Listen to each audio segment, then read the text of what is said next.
In ultra marathon running, there's something called the pain cave. And I like to associate loss or hardship, unexpected trauma to the pain cave. I've always had a little bit more of a, this is on purpose. Like, what is the deeper spiritual teaching to this perspective? However, it didn't always remain that way on my healing journey from trauma grief. So I like to, but when I hear it, when I hear of the pain cave, I'm like, yes, what am I going to get out of it? And I lean into it. We have that choice, or we have the choice to put the pain cave over here. And we might think that we never are going to deal with it if it's just in this little package over here. However, it will wait as long as it needs to wait for it to serve its purpose for us. It doesn't mean that's going to make you explode or that you've waited too long and it'll burst. It just has a job to do. Grief has a job to do, and it's for you to see it. And loss has a job to do, and it's for it to initiate you and cleanse you to your next iteration of self. So if we can begin to look at these severe, let's use that word because I felt that way when I lost my husband, severe loss that just destabilizes you, strips you of your identity. If we can invite in the life, death, life cycle, not just life, death, life, and trust, I'm getting initiated into a new way of being that I've never been before. This is happening for me. Not that this is happening for a reason or bringing in any of that fluff that just isn't wanted when you're in grief. It's not. I don't ever want to hear this is happening on purpose. Go away with those words. Yes, I feel like at our core, we just know this, okay? Like we know this, but we're too mad to hear that. And that's what you have to be very mindful of working with. There's those pressure explosive points that we might not be ready. So it's how do we work with them without exploding before the initiation gets to bring us to the light. So if we're in and if we're seeing this as the life, death, life, we can be like, okay, this way it served a whole cycle. The death of that cycle is here now. I'm getting planted again, and I'm going to regenerate, recycle, repurpose. And some of this is going to come with me, or maybe all of it. It's going to display itself in a brand new way. And I have a choice. I can I can step back. Okay, right. So we always have that potential. We can step back and be like, what worked, what didn't, what did that do? What did that do? Neutrally, absolute neutral energy. And then when we're getting replanted to come back out, we can bring the best parts of the loss and the love. Like for me, I loved being married.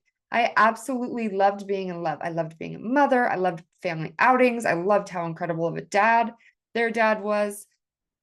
I can bring that joy forward to the next iteration of our family life and the next honoring of their dad and the next honoring of however else I want my love and life to look like. There are pieces of me when I was married and when I was bombarded with stress because I didn't know how to manage yet, having 3 kids under the age of 4. I don't want to bring some of those reactive habits. I want to learn that those actually weren't always kind or helpful. And there's a deep understanding of compassion of why we do what we do. So this isn't a point of being like, I'm going to shame myself or I'm going to shame somebody else because I knew that they did this. Like none of that is allowed in this sacred space of transformation. So don't invite it here. It's not what this teaching is about. This teaching is about a state of reverence always. And your initiation into reverence as you're becoming and becoming and becoming.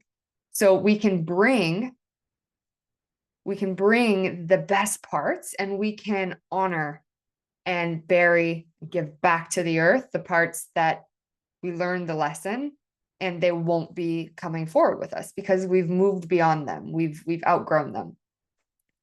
If we can begin to look at loss and losing our voice for a while or losing our way as that we're not lost. We're down in the dirt getting our roots to branch out more. So it's trusting that the shattering and the ripping is giving us the option to replant more steadily. I think that's a word. And to trust that the initiation is giving you just this advanced level of potential, compassion, human understanding, ability to see needs, ability to meet other humans where they're at and be of service. That's where, if we're going through like, this is happening to me for a reason, what is it that I'm supposed to do with this life experience? Like bringing in that question, that inquiry, so that life can begin to deliver it.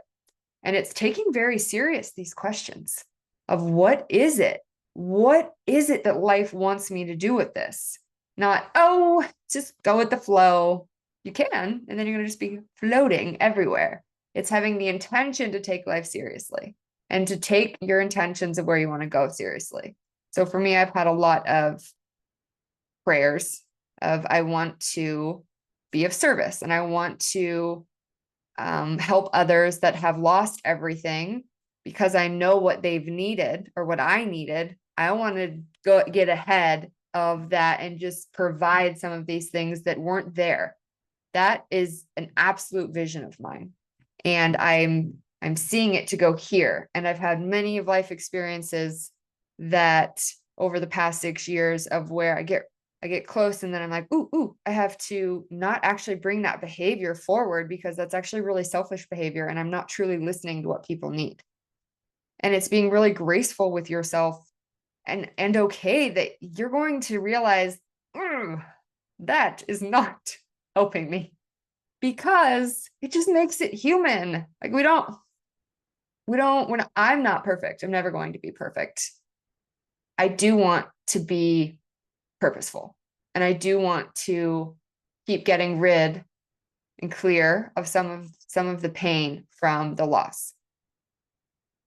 But to wrap it and to give you something to help activate some resilience within you is, can you bring your pain cave here and activate that I can, I will, I must, like ultra athlete that like, no, I said I could, I'm going to do this. And I know I know that my mind and my belief can create a softness into this experience. Can you start to invite that in to whatever hardship you're going through? And trust that just because there's tension or there's a lot of pressure or you're in this depression, see it as, oh, I'm about to expand. There is a breakthrough here. How can I release my body into this softness, soften the resistance, so that I know I'm about to bloom? I've gone through so many stages of deep, deep, deep, deep depression, and I don't fear it. Many people around me fear it so deeply. I know that my ability to feel and to sit in that fire is purifying me to this. And then there's this softening that happens. So my invitation for you is to be okay with the releasing of identities, honor them, and then be like, okay, I'm ready for new. It's safe to have new again.